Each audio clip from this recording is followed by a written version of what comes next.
Hop, voilà. Je finis juste de paramétrer. J'espère que tu vas bien, que tu es en pleine forme, que tu as passé une belle journée.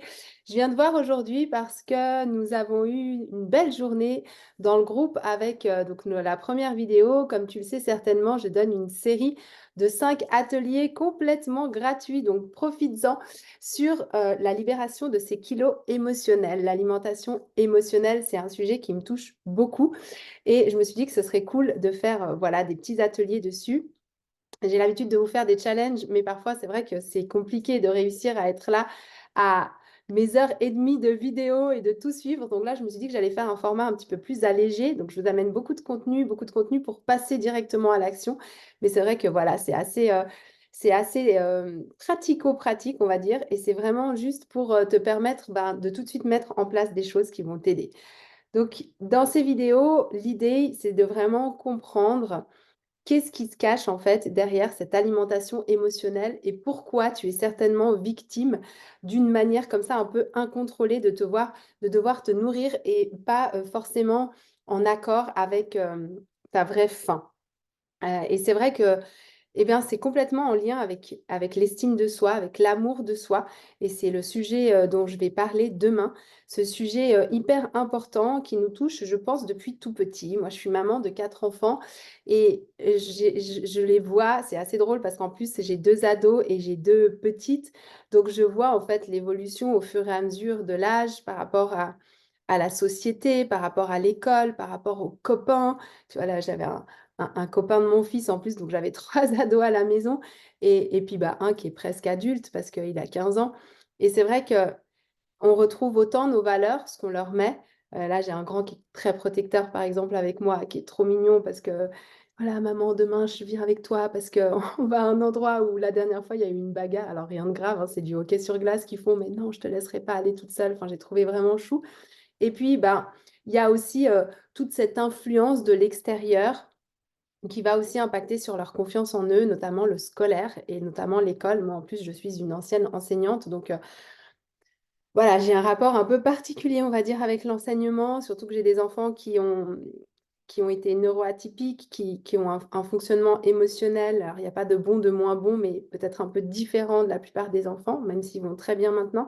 Mais voilà, il y a plein de choses à redire. Et bref, si j'en reviens à à cette fameuse nutrition émotionnelle et que je te partage un petit peu mon histoire, moi, quand j'étais ado, j'avais aussi beaucoup de relationnel par rapport à l'alimentation.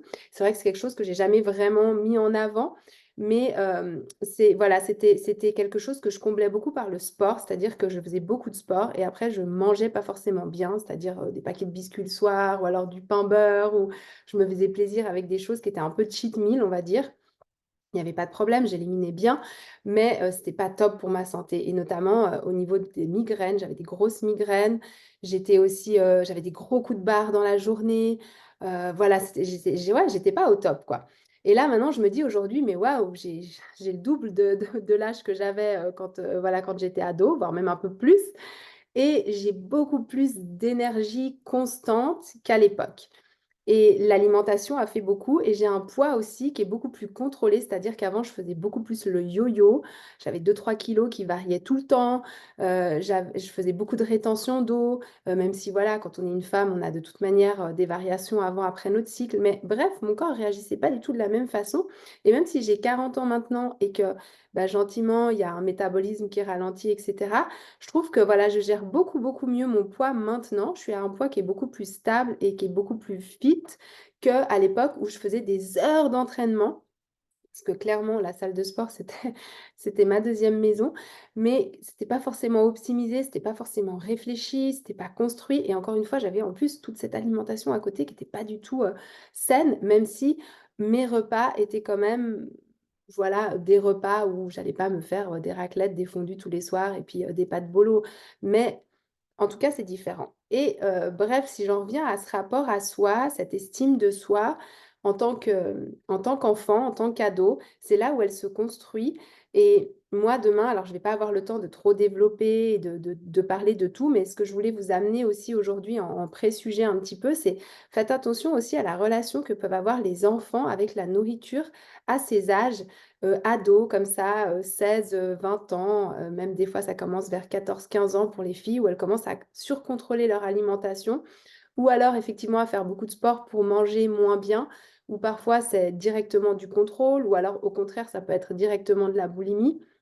Et c'est des choses qui ne sont pas forcément mises en avant. Moi, par exemple, mes parents n'avaient jamais remarqué que j'avais, voilà, enfin, au contraire, ils trouvaient que je mangeais pas assez. Et puis, je me régulais en fait plus sur le repas de midi ou du soir, qui était le repas familial, que sur les à côté où là, je me lâchais, quoi. Donc, c'est vrai que cette estime de soi, cette confiance en soi, bah, elle va se ressentir dans l'alimentation. Pourquoi? Parce que c'est aussi une façon de gérer ses émotions, son manque affectif parfois, son besoin d'amour, son besoin d'être câliné, son besoin d'être sécurisé, et ben, ça va passer par cette alimentation parce que l'alimentation, ça réconforte, ça fait du bien, ça ouais, c'est un bon moment et puis c'est ce plaisir rapide qui parfois va venir, combler un peu ce manque de confiance en soi ou d'estime de soi. Le problème, c'est que quand tu travailles pas là-dessus et ben, tu vas te le traîner un peu toute ta vie, ça va faire un peu boomerang par rapport à des situations après de couple ou des situations dans la vie professionnelle ou dans la vie amicale. Et moi, c'est aussi pour ça que je suis contente d'avoir travaillé sur tout ça, parce qu'en fait, l'apport de l'alimentation, et je m'en rends compte maintenant, parce que c'est pas forcément quelque chose où j'avais tout de suite fait le lien, mais je dirais que la première entrée, ça a quand même été mes enfants, clairement, parce que je voulais leur apporter le meilleur, et du coup, je me suis vraiment documentée sur le sujet pour pouvoir comprendre comment est-ce qu'on pouvait changer le, pas changer, mais oui, améliorer, on va dire, son état de concentration, et cetera, avec l'alimentation, ou même cet état un peu hypersensible, parce que j'ai des garçons qui sont assez sensibles et tout, donc je voulais vraiment travailler là-dessus au niveau de l'alimentation. Et puis j'ai vu que ça fonctionnait.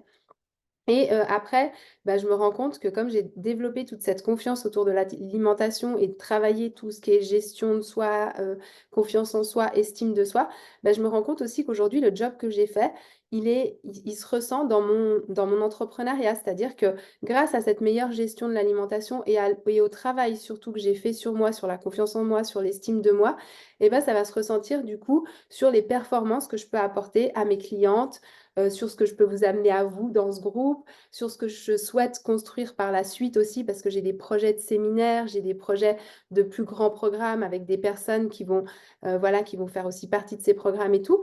Et même si ça a toujours un peu fait partie de ma vie, parce que quand j'étais enseignante, j'avais déjà des rôles, voilà, de gestion d'équipe, etc., ça n'a fait que s'amplifier. Et bref, tout ça pour dire qu'en fait, si tu sens, si tu remarques que tu as besoin de travailler sur ton alimentation parce qu'elle est émotionnelle, c'est certainement parce que tu as besoin de travailler sur toi et sur ton estime de toi et sur ta confiance en toi. En plus de ça, maintenant, je suis life coach. J'ai terminé ma formation chez Mind Valley en juillet de l'année dernière.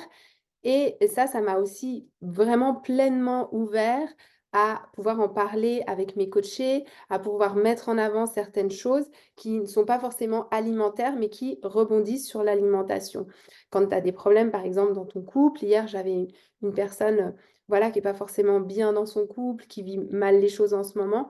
Et puis, bah, forcément que ça te met, alors c'est pas forcément que tu vas beaucoup manger, mais ça te met aussi un peu en stress alimentaire, quoi. Enfin, en stress alimentaire, ça veut rien dire, mais ça te met en stress physique et ça va faire que ton corps, ben, il va pas digérer de la même façon, il va pas éliminer de la même façon, il va peut-être créer une petite boule de protection aussi, donc tu vas prendre du poids parce que pour lui, c'est une façon de mettre de la distance entre toi et la personne avec laquelle tu vis, mais avec laquelle tu n'as plus vraiment de sentiments et puis surtout avec laquelle tu es en pleine rancœur, donc tu vas un peu contre ce que tu aimerais ressentir et ça, ben, physiquement, il y a des choses qui se créent. Donc tout ça pour dire que l'alimentation dans l'assiette, bien sûr, on va en parler après-demain et bien sûr, elle est essentielle, d'autant plus que moi, je travaille beaucoup avec la gestion de la glycémie. Tu pourras faire ce que tu veux. Tant que tu n'as pas géré ta glycémie dans l'assiette, tu vas continuer à prendre des kilos, tu vas continuer à avoir des coups de barre, tu vas continuer à tomber malade régulièrement. Voilà, tu auras peut-être des soucis même de diabète plus tard. Donc, il y a quand même alimentairement, bien sûr, des choses à faire, mais ce n'est pas tout. C'est-à-dire que si tu veux quelque chose qui soit vraiment sur le long terme et pour te sentir bien, il va falloir prendre ta tête en compte. Il va falloir travailler sur toi. Et quand on travaille sur soi, c'est pas forcément facile parce que ça nous fait sortir de notre zone de confort. Et du coup, ben, c'est voilà, on se dit non, non, là, j'ai pas trop envie. Et puis, bah, ce que je ressens, c'est pas cool et j'ai pas envie de continuer là-dedans. Donc, si tu te fais accompagner, ça va t'aider. Parce que du coup, tu peux déjà savoir que c'est normal, tu peux avoir des clés sur comment faire, comment gérer. Tu es peut-être allé trop fort aussi, donc on va peut-être décanter en petites étapes. Moi, je fais beaucoup ça, par exemple, lors de mes coachings. Je vois que bah, la personne, elle est motivée, elle est pleine de bonne volonté, donc elle s'est lancée dans un truc. Puis en fait, le truc, il est beaucoup trop haut et il faut passer par des petites étapes avant d'arriver à ce stade-là. Donc, c'est normal. Puis quand tu passes par des petites étapes, ça renforce encore une fois ta confiance en toi. Et c'est comme ces grands régimes drastiques où on te dit, tu manges pas ceci, tu manges pas cela, tu suis ce plan alimentaire. Bah, au bout d'un moment, tu vas te sentir super frustré et mal avec toi-même parce qu'il y aura eu trop de confrontation entre ton besoin et ce que tu essayes d'adopter comme nouvelle habitude. Donc vraiment, l'idée, c'est ça, c'est de passer par ce schéma de toi, cet état d'esprit, cette confiance, cette manière dont tu te vois aussi. Ah oui, ça aussi, il y a beaucoup de personnes qui ne se voient pas vraiment de la façon dont elles sont, c'est-à-dire qu'elles continuent, si par exemple tu as été obèse, elles continuent à se voir avec ses kilos en trop, ou parfois les hommes, ils ne se voient pas grossir, ça arrive moins aux femmes, mais où les femmes, voilà, elles voient encore des trucs alors que les autres, elles disent, mais non, t'as rien du tout. Enfin, donc, encore une fois, on est complètement dans un monde qu'on se crée nous-mêmes. Et si tu veux sortir de ça parce que tu en souffres ou parce que tu vois que c'est pas optimal par rapport à ce que tu pourrais avoir comme vie, et tu as bien raison, eh bien, travaille là-dessus.